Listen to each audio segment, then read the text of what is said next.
D'abord à préciser que depuis le début de l'histoire, j'ai préféré garder le silence, précisément pour ne pas être tributaire du tourbillon médiatique. Mais aujourd'hui, les faits sont très graves, et après avoir étudié le sujet avec attention, voilà ce que je peux affirmer. Il y a deux problèmes majeurs à identifier. Le déroulé de l'enquête préliminaire d'abord, et le traitement médiatique ensuite. Je vais les aborder un par un, et sachez que tout ce que je vais dire dans cette vidéo provient des médias de référence dans la presse française ou des blogs d'avocats reconnus. D'abord, en ce qui concerne l'enquête judiciaire, commençons par un résumé. Le professeur Tariq Ramadan est aujourd'hui accusé en France de viol par deux femmes, dont l'un aurait des circonstances aggravantes puisqu'il aurait été commis contre une personne vulnérable. Révélé par la presse au mois d'octobre, les plaintes déposées par les victimes présumées ont donné lieu à une enquête. D'après les médias, cette enquête a été menée méthodiquement et sans laisser échapper la moindre information par les enquêteurs du 2e district de la police judiciaire pendant 3 mois. Au terme de cette première investigation, les enquêteurs ont décidé de mettre le théologien en garde à vue et de le confronter à ses accusatrices. La seconde, du nom de Christelle, a accepté la confrontation. Mais la première, du nom de Ndayari, l'a refusée. Au terme de cette garde à vue de plusieurs jours, Tariq Ramadan a été déféré au parquet, puis incarcéré à la prison de Fleuron-Mérogis. Depuis vendredi 2 février, il est donc placé en détention à l'isolement dans un quartier haute sécurité, sans possibilité de voir sa famille ou de communiquer avec elle. D'après les informations recueillies auprès de son avocat, il serait sous le choc, avec un état de santé qui se dégrade dangereusement, Tariq Ramadan souffrant notamment d'une sclérose en plaques pour laquelle il doit subir un lourd traitement médical. Hier, il a même dû se rendre à son appel de la détention provisoire en ambulance. Sur le déroulé de l'enquête préliminaire, donc, on relève un certain nombre d'incohérences, d'incertitudes ou de zones d'ombre. D'abord, comment cela se fait-il qu'un billet d'avion que Tariq Ramadan a apporté au dossier pour permettre de dater l'heure de son arrivée à Lyon n'ait pas été pris en compte? En effet, Christelle, la deuxième plaignante, affirme que Tariq Ramadan l'aurait violée dans une chambre de l'hôtel Hilton de Lyon l'après-midi du 9 octobre 2009. Or, Tariq Ramadan a apporté au dossier un billet d'avion prouvant qu'il n'a atterri à l'aéroport de Lyon qu'à 18h35. Dans ces conditions, comment Tariq Ramadan se serait rendu coupable de viol dans l'après-midi alors qu'il n'a pu être à l'hôtel que dans la soirée? Alors, une réservation d'avion, effectivement, qui le ferait arriver à Lyon, à l'aéroport de Saint-Exupéry, à 18h35. Donc l'hôtel Hilton est à une demi-heure à peu près en trajet. Oui. Et Christelle dit avoir été violée dans l'après-midi. Comme l'affirme le Parisien, ce document qui fragilise considérablement les déclarations de la plaignante n'a pas été pris en considération, car vous savez pourquoi? Parce qu'elle a momentanément été égarée. Oui, vous écoutez bien, cette preuve n'a pas été retenue par les enquêteurs car elle a été perdue alors même qu'on nous disait que ces derniers avaient méthodiquement épluché tous les éléments de l'affaire. Comment peut-on perdre un document aussi important et ne pas le prendre en compte dans une décision qui va conduire à priver de liberté un homme et le retrouver quelque temps plus tard sans lui donner plus d'importance que cela? Troublés par cet épisode, les avocats de Tariq Ramadan ont envoyé un courrier à la garde des Sceaux pour demander la saisine de l'inspection générale de la justice. Deuxième élément troublant, on sait que Christelle a été en contact dès 2009 avec deux personnages qui, c'est le moins que l'on puisse dire, ne sont pas totalement neutres.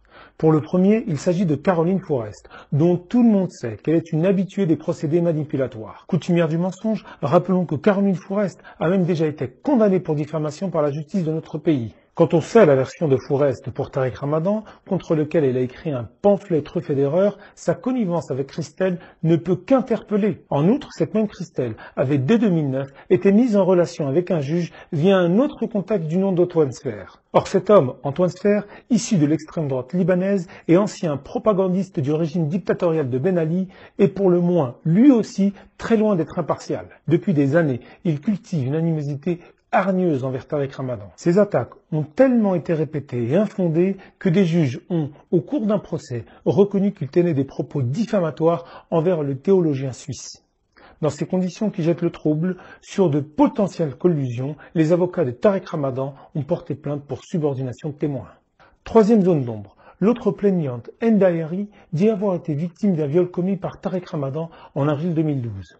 Or, les avocats de l'islamologue ont apporté la preuve que cette plaignante aurait écrit pas moins de 280 messages à son adresse au cours de l'été 2014. Comment peut-on comprendre qu'une femme qui accuse un homme de l'avoir violée revienne 2 ans plus tard vers lui jusqu'à l'harceler de messages pour rétablir une relation? Harcèlement dont elle semble avoir l'habitude puisqu'on a appris qu'un fonctionnaire assermenté a transmis à la justice fin novembre un document important.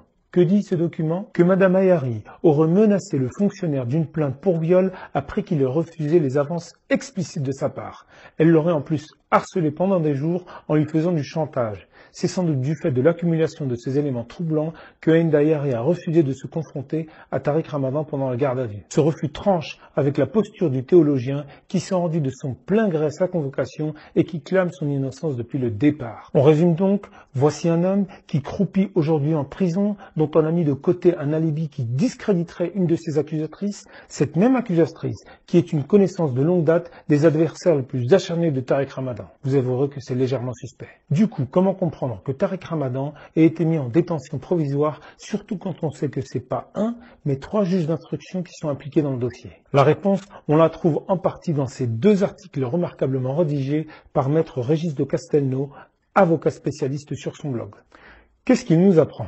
Il nous apprend que l'enquête préliminaire, dont j'évoquais tout à l'heure les éléments douteux, a été, je cite, particulièrement en charge, car, tenez-vous bien, et c'est un point du droit que je ne connaissais pas, elle n'est pas tenue d'être menée de manière objective et impartiale. De plus, le dossier contient, je cite, des contradictions dans les dépositions des plaignantes. Et le pire, c'est que ces contradictions n'ont pas pu être relevées par les avocats de Tariq Ramadan, car, tenez-vous bien, ils n'avaient pas accès au dossier. Tout ceci fait que, toujours d'après l'auteur de l'article, le dossier est pour l'instant boiteux, ce qui fait beaucoup à la longue.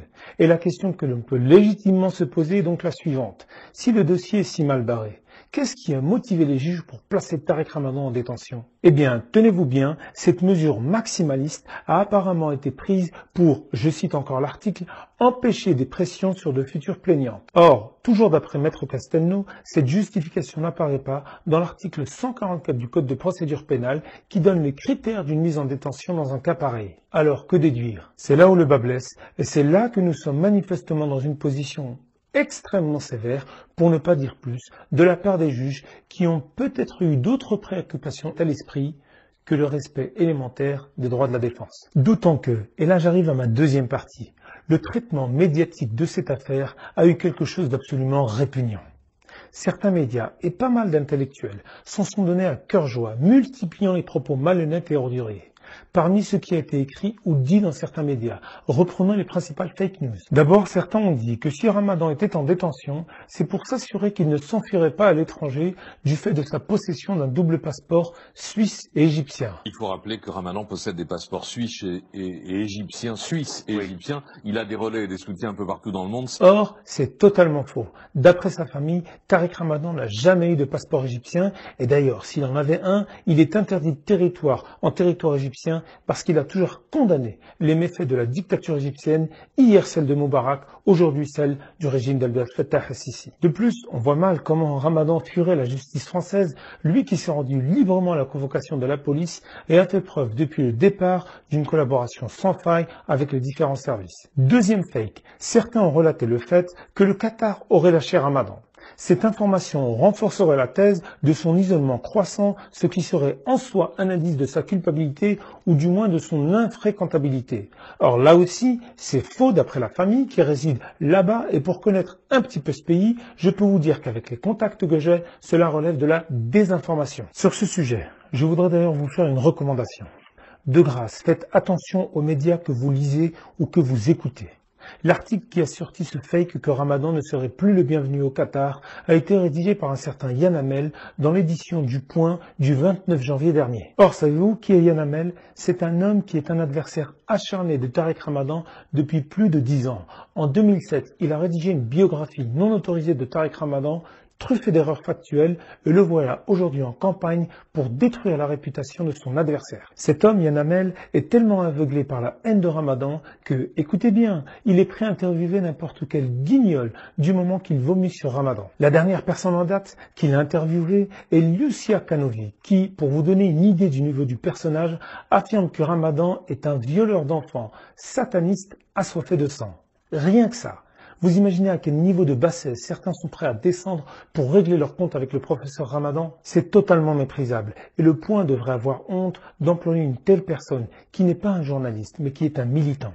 Méfiez-vous d'ailleurs de tous ces sites qui relaient ces salades, soit par volonté de prendre une revanche sur Ramadan, soit parce qu'en sortant une information croustillante que peu de gens iront vérifier, leur permettra de faire le buzz en monétisant leurs clics sur le marché du net. Croyez-moi qu'il y a un envers du décor scandaleux dans cette affaire Ramadan, car certains s'en donnent à cœur joie, que ce soit chez des journalistes ou hommes politiques, ou même à l'intérieur de la soi-disant communauté musulmane. Je crois même que je ferai d'autres vidéos pour vous dévoiler certaines vérités sur certains acteurs qui profitent de la chute de Ramadan pour se faire bien voir des élites, posture aussi minable qu'indigne quand il s'agit de tirer sur son frère pour espérer quelques miettes de reconnaissance. En parlant d'hommes politiques et de médias, j'en arrive à ce traitement médiatique qui est insupportable. Nous sommes d'ailleurs des milliers de personnes, ou plutôt des millions, qui sont plus que choqués de voir cette dualité de traitement entre Tariq Ramadan d'un côté et les autres personnalités accusées des mêmes faits, mais pour qui la présomption d'innocence s'applique. Parmi beaucoup d'autres, je prendrai juste le cas de Gérald Darmanin, l'actuel ministre de l'Action et des Comptes Publics. Le ministre des Comptes Publics, Gérald Darmanin, est accusé de viol. Il reçoit le soutien des membres du gouvernement et de la majorité. Reçoit-il le vôtre ? Oui, mais d'abord parce qu'il y a la présomption d'innocence. Lui aussi est accusé de viol par une femme, mais lui par contre n'est pas incarcéré dans un quartier haute sécurité. Il est même ovationné par l'Assemblée. Devant ce spectacle affligeant, du deux poids deux mesures, devant cette image invraisemblable d'élus qui applaudissent un homme accusé de viol dans l'une des enceintes les plus respectables de notre République, le site Arrêt sur Image a eu ce commentaire remarquable. On aurait vu cette image, cette seule image, au Parlement turc, turkmène ou tchétchène, la cause serait entendue. Des barbares, des arriérés. Que dire quand cela se passe au Palais Bourbon ?